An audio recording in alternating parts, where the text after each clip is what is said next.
Hey guys, Zar here. Today we're going to talk about the writing process, how it works, how you should handle it, and a tool that is going to help you, especially in the first stage.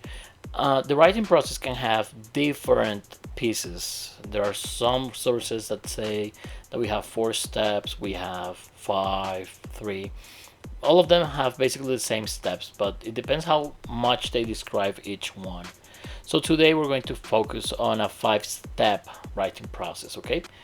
Pre-writing, drafting, revising, editing, and publishing, okay? So let's get started. Okay, step 1, pre-writing. For the pre-writing, you maybe have 2 different situations. One could be that you have a university or school assignment, or the other one is that you want to actually write a text. So in order to have a clear process, the first thing you need to have is the text purpose. Once the purpose is clear, you're going to check the requirements. When I say check the requirements, is to either check what the professor or teacher has established, or if you want to publish in a newspaper, see what kind of requirements they have for you. Now, you have to make sure you understand your purpose and the requirements. If they match, then you're good to go. There's a space, maybe about 20 to 25 minutes, that you would like to look for information, research, and of course, save the references, okay? Especially if you're writing an academic paper. Now it's a good time to outline your paragraphs. The outline is a very important step because basically it's going to be the map for your text. So I cannot stress this enough, but the outline is the whole point of the pre-writing part. Once the skeleton is ready, we can start building the rest of the body. Well, there are several outline models out there in Google. However, I'm going to attach one here in the description that maybe is going to be useful, especially for slow writers. But that's going to be in the last part of this video. But yeah, outlines have different models, so use the one that you feel more comfortable with. Okay, drafting. Drafting is the second part. Here you actually start writing something that looks more like the text, whether it's an essay, a report, or an article. Now, the most important thing here is to follow your outline. Again, the outline is the skeleton, but still you can maybe detect some things that you want to modify, but that's not our responsibility here. So if you consider that something can be added, annotate it. Make an annotation or a comment next to your document so you don't forget it. Now, language and mechanics are always important, but right now they're not your priority. So try to have, well, yeah, good language usage, but that's not a priority. So just write. It doesn't matter if you don't have commas or stops. That's gonna work later. Well, however, in some parts, I do recommend that you create your citations and references in the draft. If you do them now, you're going to save time later, especially if you get your data mixed. And that can be a problem if you lose a piece where something should be either paraphrased or cited and you lost that information. So that's not a good idea. And finally, give it a slight read. Like you can skim it or scan it and consider if in terms of content your work is ready. Once you say, well, this looks kind of ready, now you can continue with the next part. Okay, the next part is revising. Now, revising is really important because, well, you are going to actually start marking and detecting the things you want to change to publish or to present your final version. Now, focus on reading. This is not the time to modify. We're just marking and reading what we think should be corrected. So you should highlight the parts that you consider unclear or authoritative. Like this is the proofreading part. And if you have a good proofreading, well, there's gonna be less mistakes. The less mistakes you have, the better production. Now, also highlight or mark the parts that you could consider to be removed. Yeah, some parts are not necessary and you're going to be all like, okay, why did I write this anyway? Well, that's part of the writing process. Addition is important here.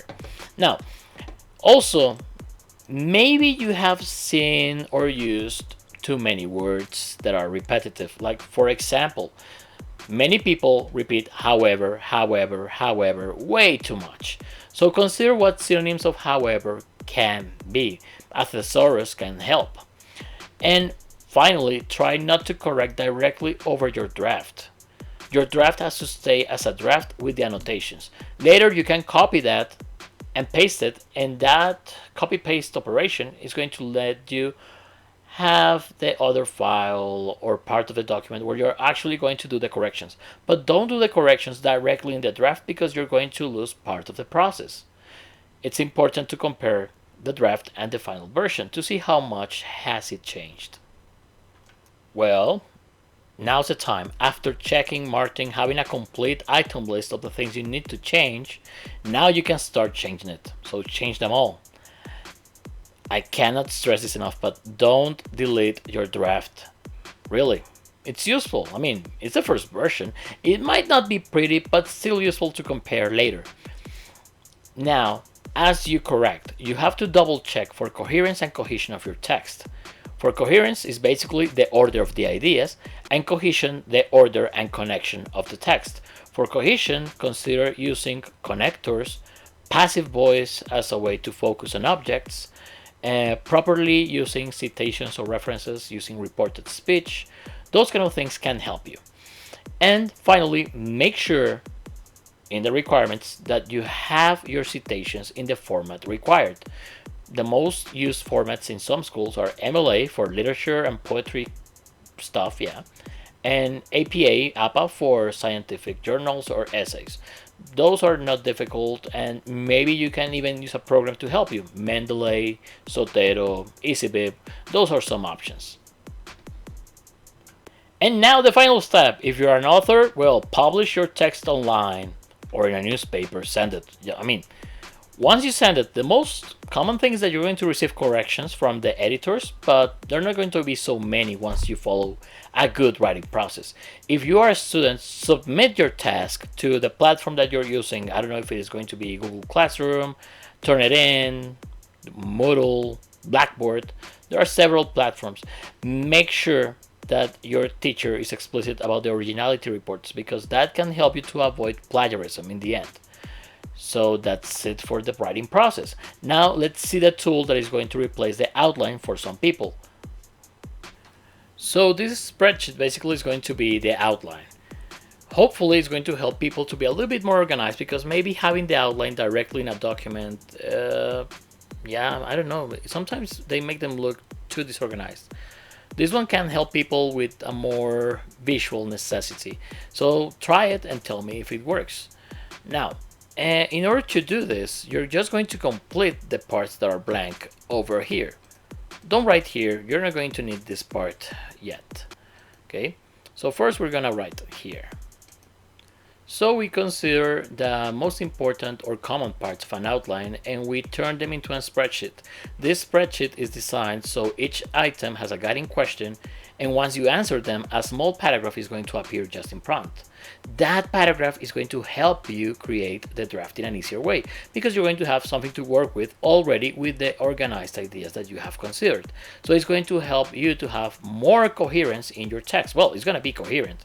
Cohesion can be an issue because that actually is part of drafting and editing. So make sure that you have, well, the more complete your answers already, as you can see, I'm already using some connectors, the less work you have to do later. But this can help you organize your text in an effective way, especially if you're in school. Okay, once we have answered each item, now we're going to have a paragraph right here. We can copy it and go to the document we're working on, and now we have a paragraph to start our draft. I think this can be a more efficient way for some people. It all depends how you answer. We can already see that the correction from our Google Docs is already hyperactive, so I know Game Changer is way different than Game Changer. Kickstart hits, okay. But don't trust only this. Mechanics and language have more, so make sure to read each part of it first. That's it. I hope it helps, so have fun and see you later. Bye!